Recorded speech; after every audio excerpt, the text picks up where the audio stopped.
vous êtes, vous, plutôt spécialisé dans les transitions professionnelles.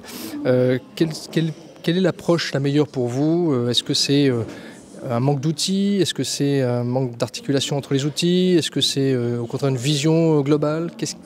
Où il faut regarder? Oui, alors effectivement, il faut regarder un peu dans toutes les directions que vous venez de donner. D'une part, ce qui est clair, c'est que des outils, il y en a beaucoup.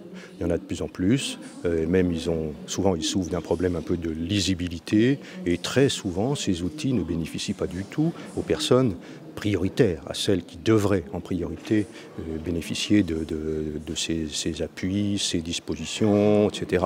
Typiquement, la formation continue, qui devrait être un appui très important pour les personnes faiblement qualifiées, elle n'est pas utilisée par ces personnes, mais est utilisée par des personnes déjà plus qualifiées.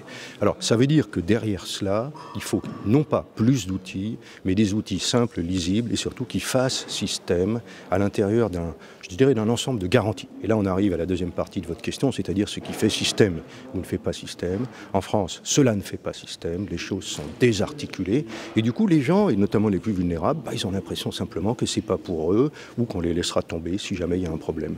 Donc, il faut revenir sur la qualité des engagements territoriaux qui mettent ensemble aussi bien les entreprises que les territoires, que les réseaux, que les pouvoirs publics, que les organismes privés à but marchand et à but non lucratif. Il faut arriver à faire prendre une sorte de mayonnaise qui, en France, pour l'instant, malheureusement, n'a pas pris. Alors voilà l'objectif général, mais quel serait le pilote de tout ce système? Alors effectivement, la question du pilote se pose puisque ça devient une responsabilité partagée. De mon point de vue, le pilote doit être principalement territorial car c'est à ce niveau que l'on peut combiner les responsabilités et les intérêts des firmes et des personnes. Mais le territoire doit être quelque chose d'ouvert puisque le territoire, évidemment, est formé de gens qui peuvent déménager, qui peuvent aller ailleurs. Donc il faut envisager des transferts entre les territoires et ceux-ci doivent être établis démocratiquement. Il y a encore du boulot dans cette direction.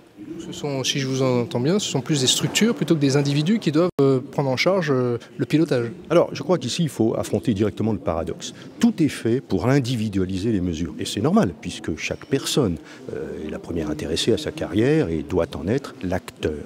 Ceci dit, une fois qu'on en est là, on se rend très bien compte que plus on est individuel, plus on repose en fait, c'est un très vieux paradoxe, sur toute une série de dispositions collectives. Celles-ci sont à l'heure actuelle massivement défavorables aux personnes qui en auraient le plus besoin. Et donc il y a lieu de stimuler les individus par des appuis collectifs.